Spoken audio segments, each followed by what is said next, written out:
Lord, itawid mo po ako ulit.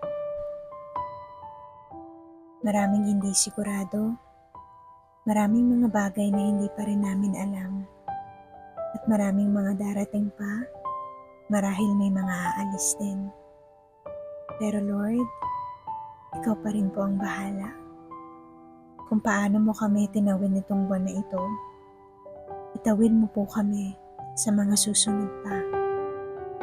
At kung paano nahati ang dagat, ganoon ka rin gagawa ng daan maging sa disyerto man.